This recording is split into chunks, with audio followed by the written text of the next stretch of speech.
What's going on, Smash Heads? Hey, it's finally that time of year. That time is finally upon us. A little bit later this year than what it normally takes place. Of course, other things going on. But that being said, the 2025 Car Demolition League draft is upon us. The pre-draft period at this point has come to a close. And this video is really more for team owners in the league. We have a new team owner joining us in NASCAR Man. Is the name he's going by. He has a YouTube channel. Does a bunch of different racing games, and he's going to be taking over the Washington Patriots. Tim Geiser, four-time Crash Bowl champ, returning to the CDL. His ban and suspension has been uplifted, so he is coming back, retaking ownership of the Philadelphia Demons. Shane Geiser has taken over the Chicago Wind Attack. Unfortunately, as I've already posted, of course, my father, the owner of the Chicago Wind Attack and San Antonio Defenders for several years, unfortunately passed away in October last year.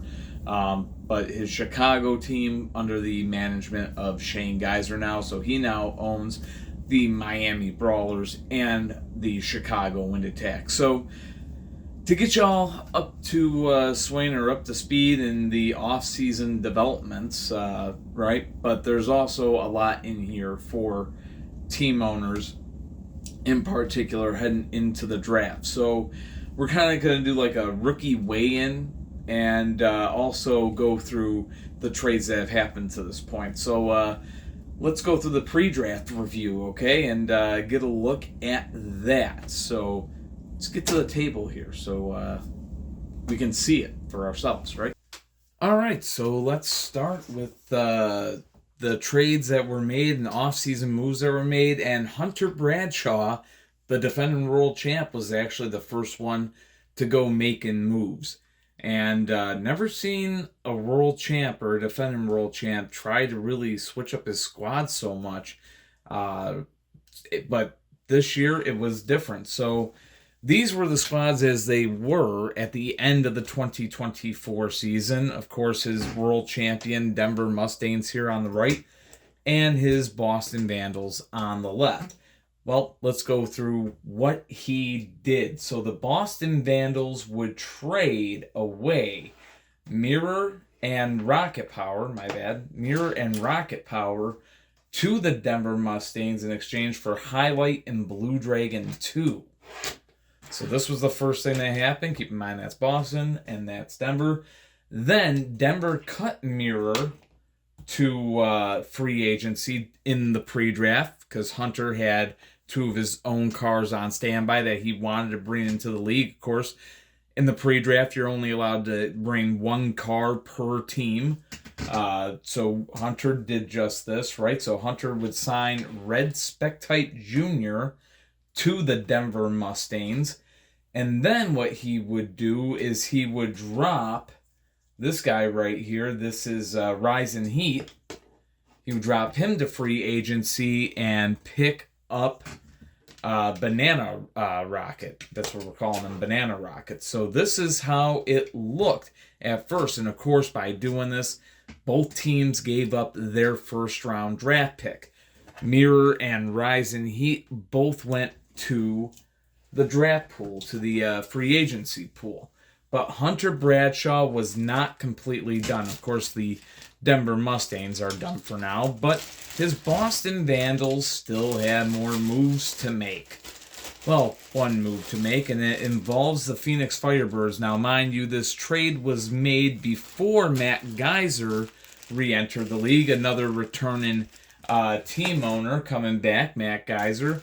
But the Phoenix Firebirds, before he came back, well, they looked like this. Now, Hunter Bradshaw really wanted to improve his Boston squad even more, so we tried to make a trade. Now, Phoenix struggled last year. They had the 4th overall pick, and here was the deal. Boston offered their 2nd round pick to the Firebirds, along with Gray Indy, in exchange solely for Phoenix's 1st round pick, the 4th overall pick. So Phoenix took this at the time. Maybe they might be regretting it for sure, but they got rid of a car that only went 2-10 last year.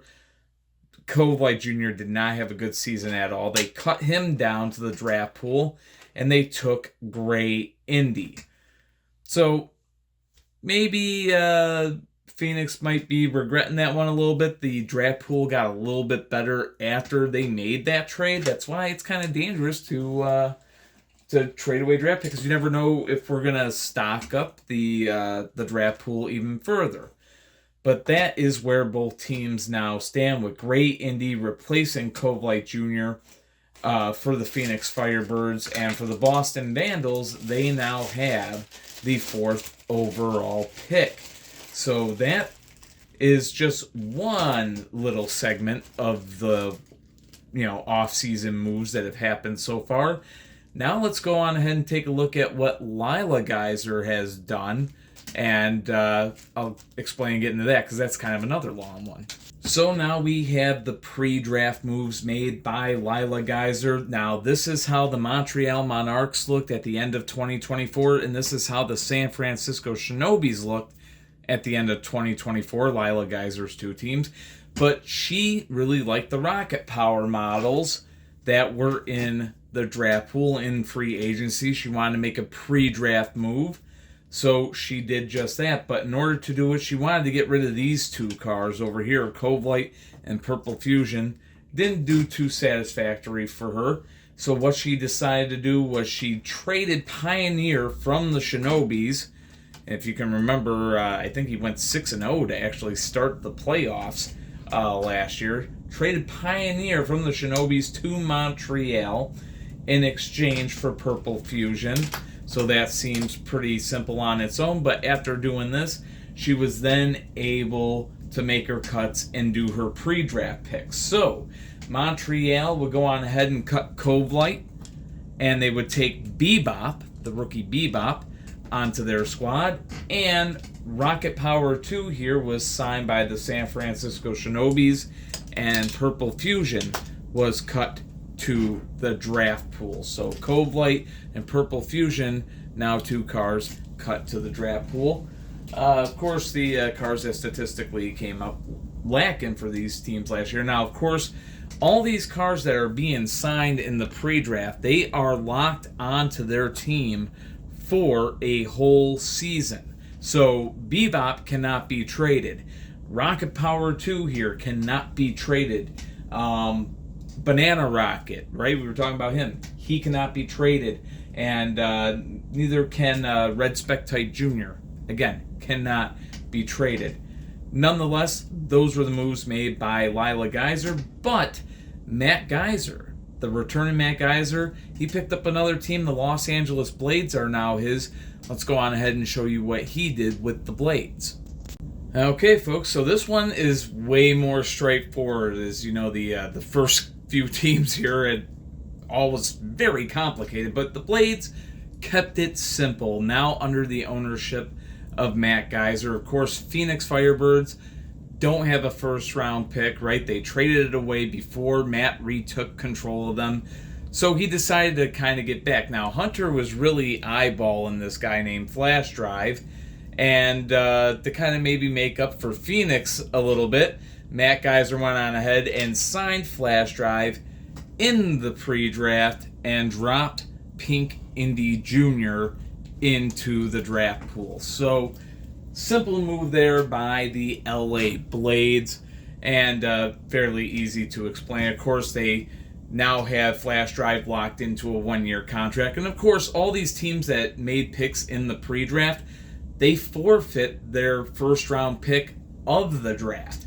So, as a matter of fact, let's go on ahead and you'll see how the second round of the draft is projected to be a lot longer because, every team's pretty much getting the pick except for Boston, who traded their pick away. So Phoenix has 2 picks in the second round of the draft.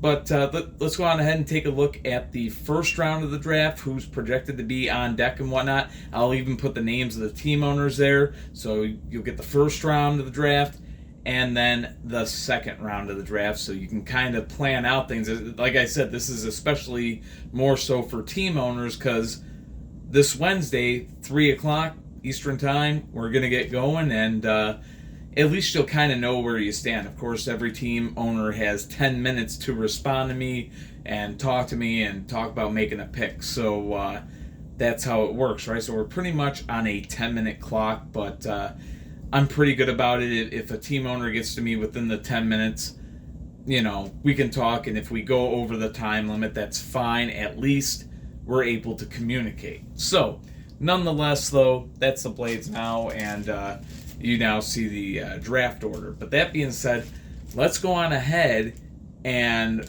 get a look at our rookies and do a little bit of a rookie weigh-in. So, folks, you saw all the cars that were basically cut to the free agency pool. And trust me, the free agency pool is huge. To go out here and basically weigh every car there, oh dear Lord, hell no, we ain't doing that, okay? Because, that's a lot of freaking cars. So, we are just going to go on ahead and look at the rookies. And hey, there's a lot of rookies this year, to be quite honest. There are a lot of rookies, but how many are really going to be able to make it on a CDL squad? That is debatable. It is tough because these are the best table derby cars in the world, and to compete at the highest level, you got to be on an elite status. Let's just be honest. But nonetheless, let's go on ahead and take a look at what we got. So first rookie to take a look at, See You Later. That's the name of this car, and that's actually, I think, the type of model that, I think that's what Hot Wheels actually named them. Our scale turned off here. Let's go on ahead and take a look. How many grams? 26 grams, what we like to call a lightweight. Now, of course, you can use tungsten putty. As a matter of fact, I got some right here. This stuff is great, man. Gotta love some tungsten putty, right? Take some of this out and yeah, 60 grams of it right there, right? So this stuff can make toy cars heavier and sometimes help give them a better chance of being more competitive. But nonetheless, 26 grams for See You Later. Not a very heavy car at all. Now we have a car named Wannabat. Like wannabe, but Wannabat. So it's like a wannabe Batmobile. That's how I came up with the name.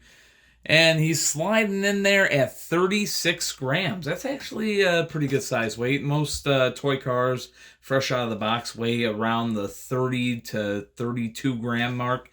But 36 gram, a little bit heavier than average. Of course, he is a governor model. So, former experience from that model in the CDL, but they were better when the league was bigger. So, when the talent was more diluted across the league, that's when that type of car really kind of excelled. Ever since the league shrank in size and the talent got condensed, it's tougher to compete. I'm just being honest. So now we've got Slide Kick, another rookie here, Slide Kick. And not maybe the most aerodynamic, but you never know. 34 grams, not bad, right? Pretty average weight.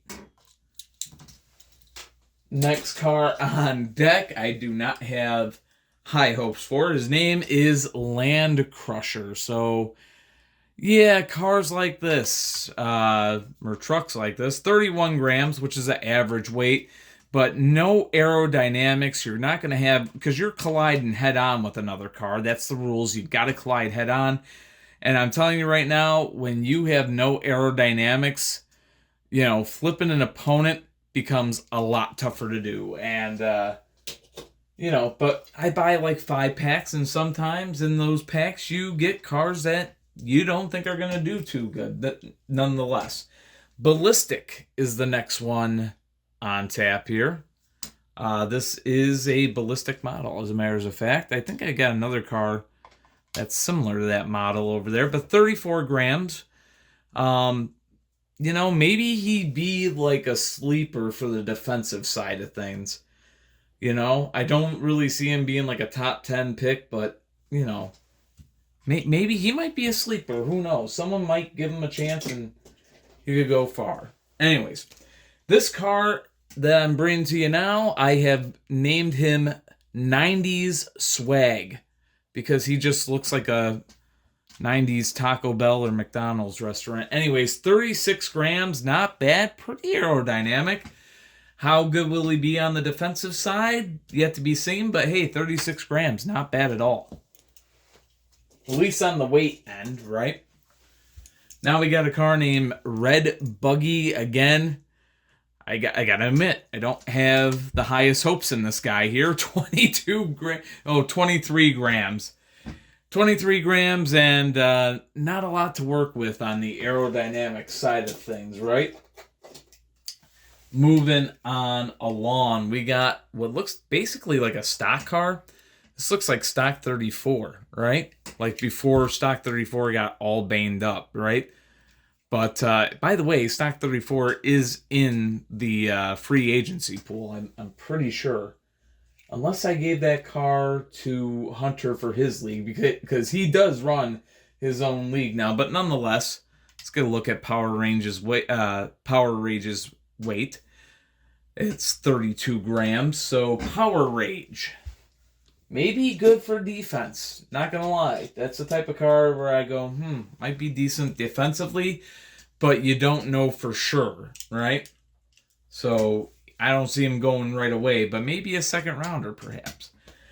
This car right here that's on the scale now, we are calling them White Arrow, 30 grams. Right about the average mark, and you see that tip there. Maybe that beak is going to be able to be good for something. Who knows? Now we got a little bit of aerodynamics, but again, how well it will turn out. You know, because you got to have the defensive side of the game, too. 29 grams for this car. This guy's name right here is Yellow Acura. I know, so creative of me to just call him Yellow Acura. But, you know, as I am getting older, I have developed early CRS, which means can't remember shit. So, you know, we are going to make names kind of easier to remember if we can. Next one, his name is deceptive because his name is Beat All, but I'm pretty sure that he will get beat by all. So Beat All, 38 grams, that's actually some good weight, not gonna lie. But there are no aerodynamics here whatsoever. Maybe if he's good defensively, I doubt it. Again, you can be great defensively, but if you're not able to score flips, I mean, you know, you're just going to get outlasted by opponents eventually. That's what's going to happen. Nonetheless, moving on. Yellow Jet. And I just like, look at this car. 33 grams. That's not bad. The only thing about him, man, I kind of wish that front end. Yeah, there we go. Now y'all can see. I wish this front end would bend down a little bit more, be a little bit more rampy. But, yeah, I can't say that I have maybe the highest confidence in this car, but you never know. Maybe a sleeper that might turn out to be something decent. Next car on tap, another car I don't have a whole lot of hope for here. This is Mini Bat. Mini Bat, designed after the original Batmobile. And 35 grams, you know, for a little car, he's got some weight. I got to give him credit on that. He's got some weight for a little car. You got to wonder with a little tungsten putty what he might be able to do. Would he be any good? This car might be a fun experiment, not going to lie. Moving on, though. We've got, well, onto the second row of cars here that I'm looking at. There's a lot of rookies, folks, but Beat of a Die. So Beat of a Die 3. 35, but actually 36 grams is what we are looking at here. Trying to see what the model is. Group C Fantasy. All right, so take another look at that, right? So Beat of a Die 3, because he's blue like a beat of a die. That's the naming convention. Anyways, moving on. Next car to take a look at, Pink Star. So Pink Star, only 26 grams. You know, I think I've seen this car come through the draft pool before, at least this model of car. Didn't do well in testing. But, you know, he kind of looks like he has that bit of a look of like a 47 Ronin or a Highlight, right? But I just don't think that he has the talent of those two cars. So who knows? Next up, we got a car named Futurismo. So Futurismo, that might be maybe a sleeper, right? You never know. 32 grams, which is about average. About average. Moving on, we have got Yellow Zonda. Yellow Zonda. I like the aerodynamics. Low front end. And let me clear that up. Why is that at 2? Okay, now I think we're good. That was weird. 30 grams. Oh, scale's acting a little wonky there, but nonetheless. Yellow Zonda, yeah, about average weight, but aerodynamic. You add some tungsten putty, maybe he's decent. Next car up. Oh, the name's on the side, the name's on the door here. Sugar Daddy. Sugar Daddy weighs in at 35 grams, and not bad. I mean, aerodynamic-wise, would you like him to be lower? Yes. But I feel like maybe if he has some weight in him, maybe he can do something with it. But, you know, is he going to be CDL good? Debatable. We'll find out, you know, I guess soon enough if someone drafts him, right? Wish we could have had some time to actually do the, like the rookie, like tryouts a little bit, like a combine almost, like exhibition games. Anyways, next car on tap here. This green fellow goes by the name of Solar Green. So like a play on the Soylent Green, but calling him Solar Green. Yeah, 29 grams is how much he weighs. Pretty lightweight, a little under average. Anything in the 20s, kind of light. Not gonna lie. Doesn't mean you can't add weight to him though. Anyways, next car on tap here, we got Blue Solus. Blue Solus. That's who we're looking at. Again, very aerodynamic. Only 32 grams, so we're in the low 30s here. But the aerodynamic, oh, now he's tipping at 33. The scale just doesn't know. I think the scale's high. Anyway. Nonetheless, Blue Solus, 33 grams. You know, got the aerodynamics again, you know, but a lot of plastic, you know. Hot Wheels not wanting to use, and I hope I'm not butchering the pronunciation of this, but Zemek 3 or Zamek. Now they're trying to pawn it off as like, oh yeah, look, this is a special edition. No, like all cars, all Hot Wheels cars used to be metal. As a matter of fact, as we are looking at Roland Solo, or my mistake, Purple Solo, that's the name of this car, coming in at 29 grams. Let me show you an older car. They used to all be made out of metal, and unfortunately, I wish I would have taken better care of these when I was a kid, but the consequences of my dad handing me down red lines when I'm 2-3 years old, and that, you know, yeah, it was not the greatest idea, but nonetheless, maybe one day I'll try to get them restored. Anyways, moving on to the next one. Pile Driver is the name of this car. Calling him Pile Driver. Weighing in here at 34 grams. So a lot of weight, but a lot of plastic. And again, not a lot of aerodynamics. Maybe for the defensive side. Yeah, that was actually pretty good there. If he keeps doing that, well, you know. Doing little drop tests. That's one little thing you could do for table derby to test a car for defensive skills. You can do little drop tests, right? And it's like, well, he didn't stay up. It's not looking good on the drop test, right? So this car is named Red Eye. And Red Eye only weighs 25 grams. Yeah, not too sure. It looks like a roll cage there. And it's futuristic looking. Nice looking car, but not sure if it's going to be table derby great. And don't have much confidence in the next one either, to be quite honest. Orange Glory. Small little guy, but 28 grams. You know, that's a good amount of weight for his size. And he actually is pretty good on metal-wise. At least the top part metal, but the bottom plastic, you know. I guess it's level for the most part because there's a lot of plastic in the league now. Anyways, but that was Orange Glory. Now moving on.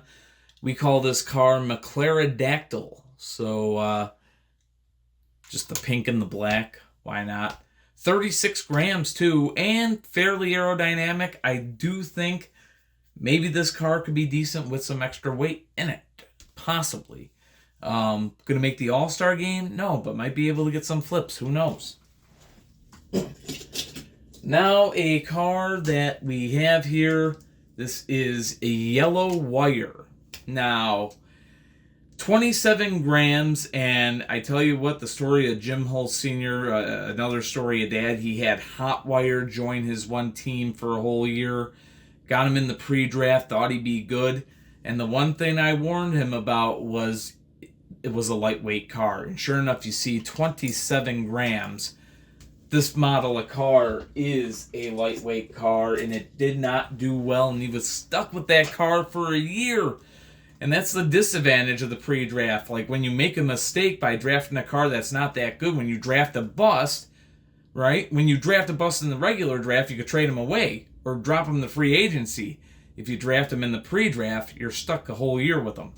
Anyways, moving on. Monty Racer, or Mono Racer. This car right here, put him on the scale, 32 grams, clocking in an average weight. And again, I can mess with all these cars and add weight to them, right?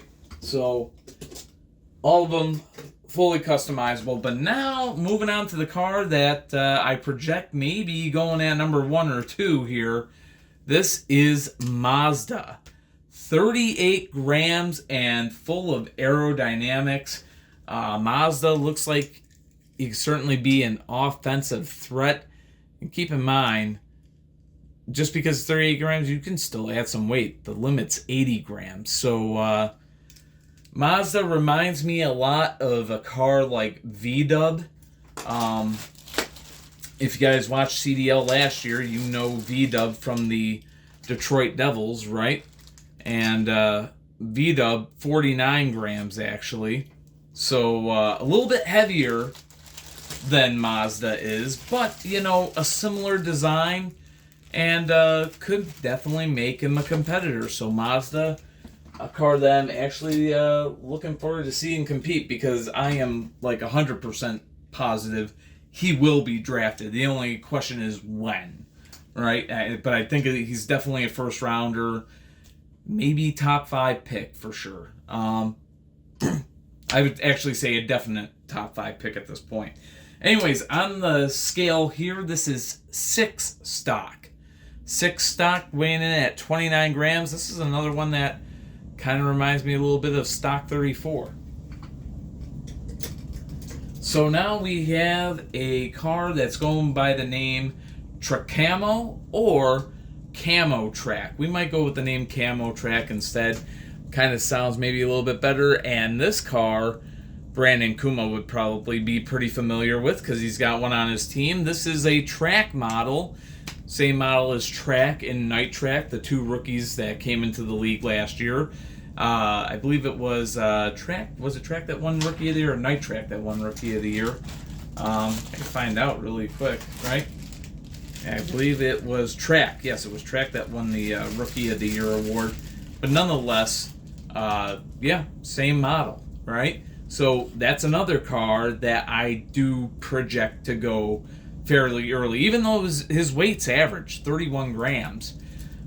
This car did pretty well defensively over the course of last season, and pretty good rookie year, both cars, both of them. So, yeah, definitely another one that I see going pretty quickly in the draft. Next one up, Door Slammer. Okay, Door Slammer coming in at 28 grams.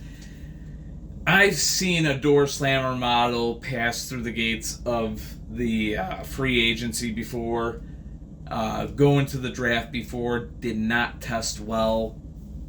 No one's ever really tried to add weight into one, but usually you like to see some talent on their own, you know, without the weight, you know, without the additional help. Anyways, next car up, we've got Emerald Lotus. Emerald Lotus weighing in at 28 grams. Nice looking car, man. Nice looking car. Kind of sad that it might get smashed all up, but honestly, nice looking car. It's just, I don't know. I don't know how well he'll do.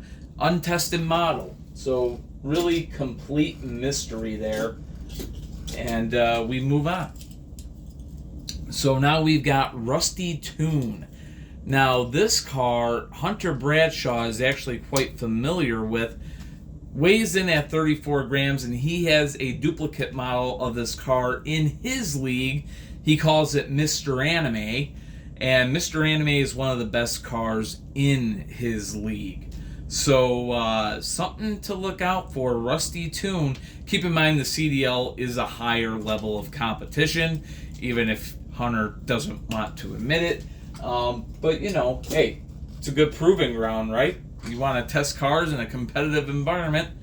He's starting to build his league up, and who knows, maybe one day when it's time for me to hand it up here for the CDL, maybe Hunter jumps in. But nonetheless, it's a possibility. I ain't gonna lie. But nonetheless, moving on here, we have got Formulator 2, 30 grams. I've seen Formulator models in the league before. They were better before the league got condensed, so I don't expect this guy to go in the draft anytime too soon, but maybe someone will give him a shot. Next one, Gold Rover. He looks like a moon rover or something like that, right? With a big old rocket on the back. But Gold Rover here weighing in at 36 grams, which is actually a pretty good weight. A lot of plastic here, though.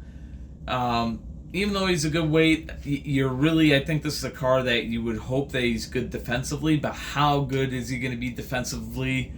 That would be the ultimate question. And are you going to have enough offense to also compensate it? And how good defensively are you to where how many opponents are you going to be able to outlast? You got to look at the win percentage, too. Next one up. This car here, that's a silhouette, or a twin mill, rather, a twin mill model. And we are going to give it the name Buttercup. 36 grams. And why not name this car Buttercup? It's got the black stripe down the middle on a green car.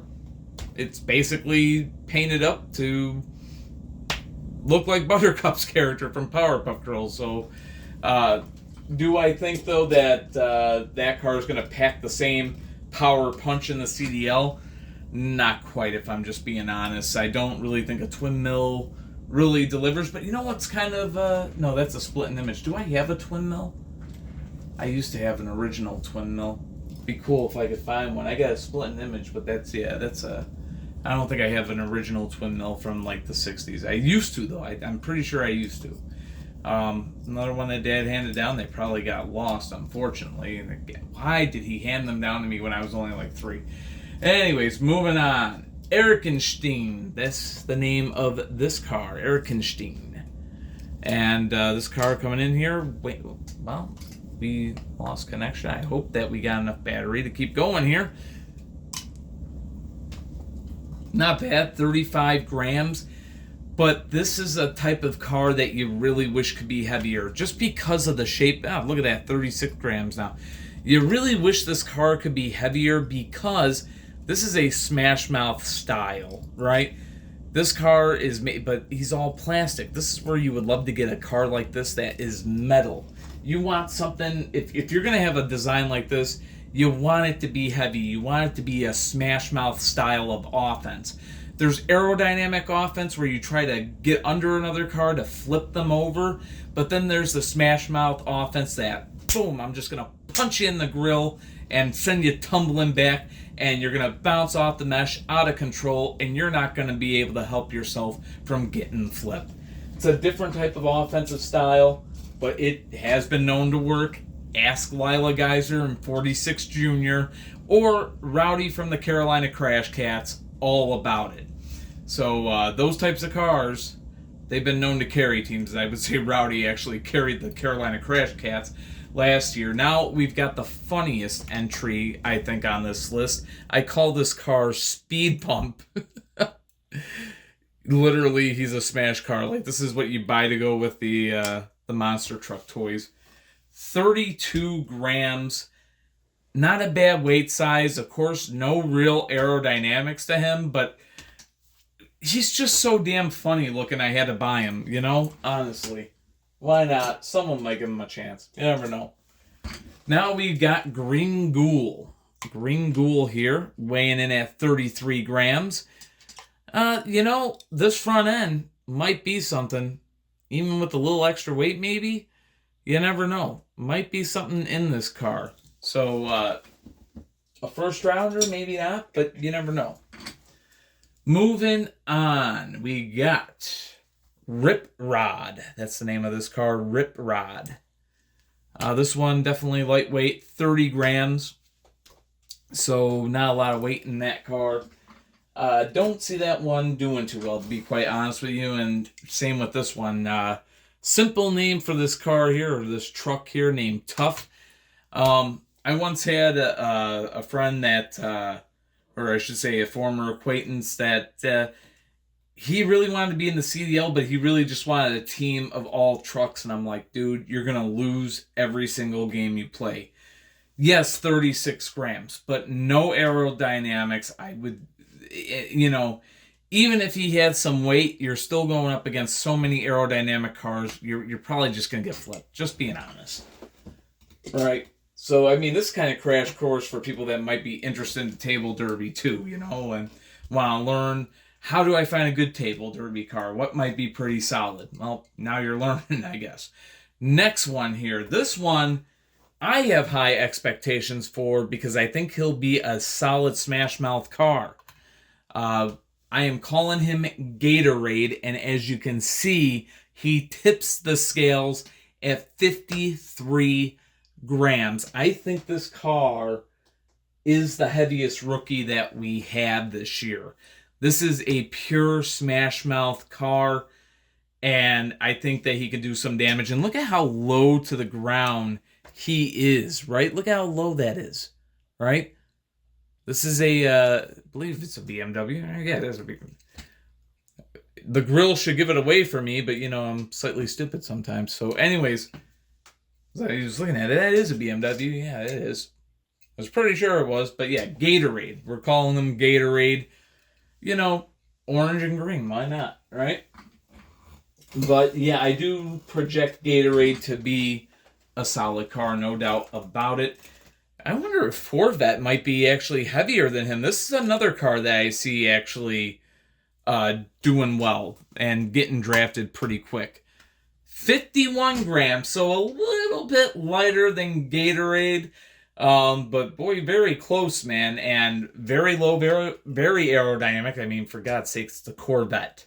So Corvette is the name that he's going by. Corvette is a car that we anticipate to, or at least I anticipate to do pretty well. Another one that might be one that's actually decent, but I don't know. See that this car weighs in at 33 grams, red McLaren. And 33 grams for red McLaren. It's an average weight. I just don't know if he's got the aerodynamics that it will take. I would definitely say that this is one of those picks that maybe some team's going to try something in the later rounds of the draft. So if you got like the 15th overall pick or something like that, I don't think you have to worry about that car being gone. Now we've got a little fishy here. We got Piranha. That's the name of this car here. 29 grams for Piranha. And this car, you know, I'd like to say that maybe you add some weight in the bottom to have a low center of gravity. And maybe you could have like a Gambach effect, right? If anybody's ever heard of a Gambach, if I'm even pronouncing that right, to where the car will automatically right itself up almost like a turtle does. Some turtles are actually designed by God and nature itself to himself to go on ahead and basically, like the turtle, if it's ever on its shell, can flip itself outright by just tucking its arms. And it's called Gumbach. And really kind of the holy grail of table derby, if you could find a car that is basically a Gumbach. That's basically the cheat code, I would say. Anyways, moving on here. You've got Night Train. So this is another rookie.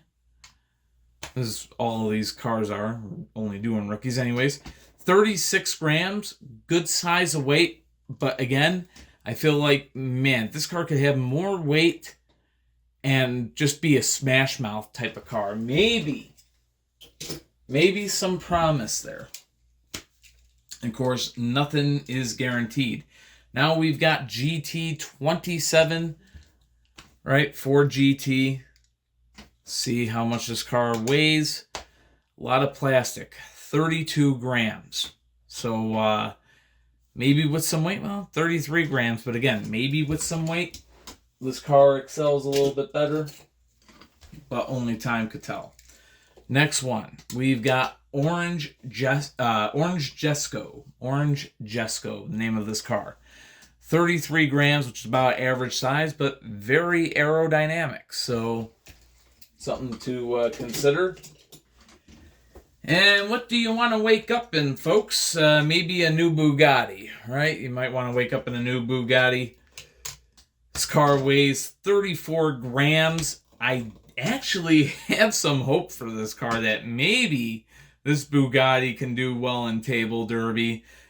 Add a little bit of tungsten putty weight, maybe. You know, it's a lot of cars I say that for because they don't make them out of metal anymore, right? I mean, and, you know, the average weight is around 30 grams. So when you're just barely above that 30 mark, it's, you know, more weight desirable, especially when you're trying to flip other cars and keep yourself on all four wheels. Another rookie here. We've got Twisted Twin. So Twisted Twin, about 31 grams. I think this car could actually do pretty well.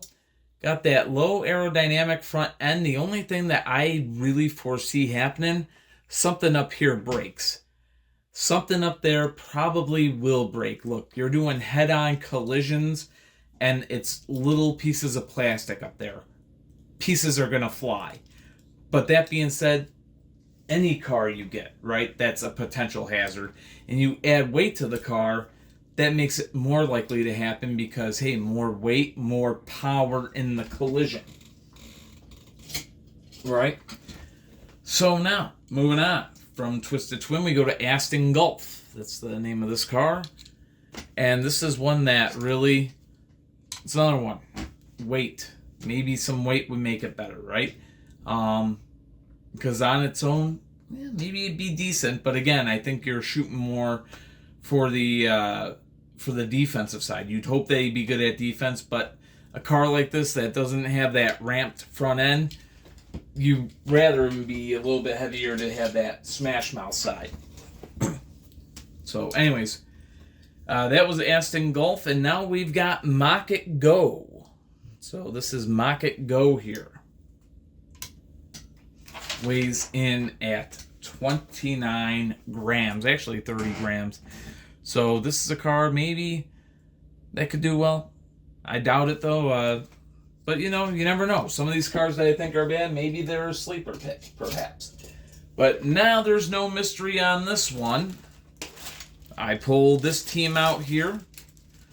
And, of course, as you know, the Detroit Turbos, or formerly known as the Devils, right? They had this guy at 45 grams. That's Snowbat. Now let's take a look at Snowbat 2. Geez, only 37 grams.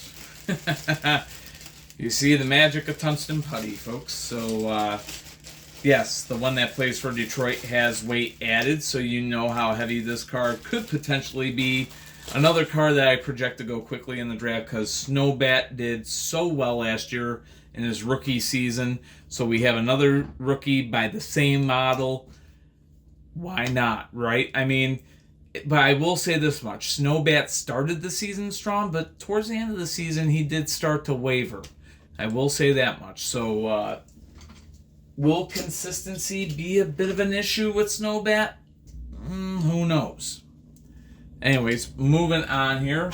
After Snowbat 2, we've got Yellow Gamera. So Yellow Gamera, 37 grams. That's decent weight. I mean, maybe a little bit more would be nice, but yeah, definitely looks like a card. I like the rounded top kind of. Maybe good defensively, but don't project him going in the top 10, that's for sure. Moving on from Yellow Gamera, we have a twin of Mazda. Yeah, remember Mazda we were talking about earlier? We are calling this car Red Year. So Red Year, 38 grams, same model as Mazda. If you remember Mazda from earlier, why not have them on the scale together, right? Same model of car, okay? So, again, projected to go probably top 5 in the draft, I'd say for sure. Now, this is the only car I'm adding on here that's really not... Well, I actually should say there's 2 cars on here that really ain't rookies per se. This car is a refit, though. So, some of you might remember Philadelphia Demons had an injury with the car named Purple Custo. Basically, his chassis got ripped in half last year. Well, we went on ahead and added a new front end. That's actually the spoiler off of a different car that we've now used as the front end for this guy. But Purple Custo now weighing in at 42 grams. Will he be competitive or not? I don't know. He hasn't had a match with this style yet. Will it work? Will it not? I don't know. Somebody's going to take the chance out there, I would assume. But, yeah. Purple Custo, not a rookie, but hasn't competed with that refit yet. Moving on. Remember how we were talking about a Gumbach? We have Shell Shocker here. Now, yes, it's a turtle shell. But understand these little things here and everything and the head there, that kind of counteracts the whole Gombach shape. So that's not a legit Gombach. But 29 grams there, right? He's in the draft. The next one here. If you remember Mirror. So Mirror is not a rookie, but this is Mirror. This is the car that Hunter Bradshaw cut. But if you want to see what one of those looks like before they get all taped up and everything, you got this car here named Vancinator. My bad. I hope I'm pronouncing that right. Vancinator, 32 grams. So, medium weight, but Mirror was okay, you know. Not good enough for Hunter Bradshaw, let's put it that way. But I actually thought the Mirror model, I feel like they're a car that they're going to have good seasons, they're going to have bad seasons. And now we go to the newest member of our draft pool.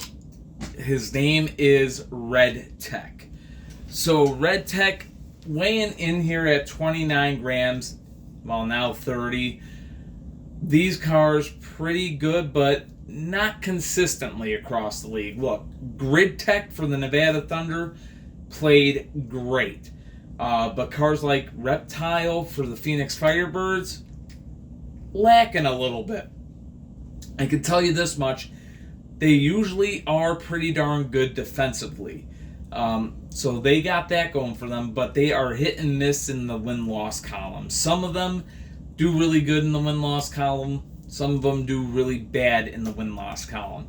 Do I think this car is going to be taken quickly?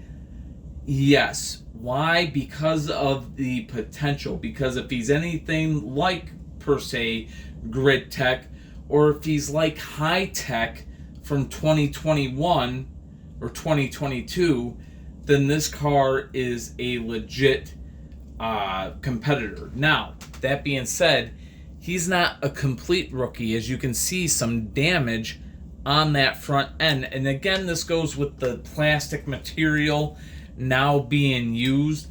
We're not using metal anymore. It's all plastic. So more prone to break-in. These cars are more prone to breaking down. You can try to patch them up. You can try to use, like if you take a pop can, you cut out the sheet of aluminum. Be careful not to cut yourself. I do have to say, try to be as safe as you can. But, it's just one of those things that these cars are so hit and miss. But, if the reward is there, the risk is certainly worth it. So, that's what I could say about the high-tech models, in this case, red tech in particular. They can be pretty darn good. We've seen one win a Crash Bowl before with high-tech doing it. But that right there, folks, does it. So there you have it, folks. A little preview of all the rookies entering the draft in 2025. How many are actually going to make it onto a team's roster for the start of the season? Who knows? But that being said, team owners are now in the know, I would say. So at least the ones that watch this video, right, are now in the know. So that being said, Wednesday, February 5th, I don't think I'm going to be doing like a video per se, but I am going to be on YouTube on this channel, basically making posts throughout the day with who's drafting who. Normally I do it on the CDL's Facebook page, but I really want to try to get the, anybody subscribed to this page or anybody coming into this or that's new to this to try to kind of follow along. So gonna start posting the draft, at least in the posts, right, with pictures and stuff. So that's what will be coming up on Wednesday. Gonna start the draft at around 3 o'clock Eastern time on February 5th. So that being said, until then, as always, much love. Take care of yourselves. Be yourselves as always. Peace.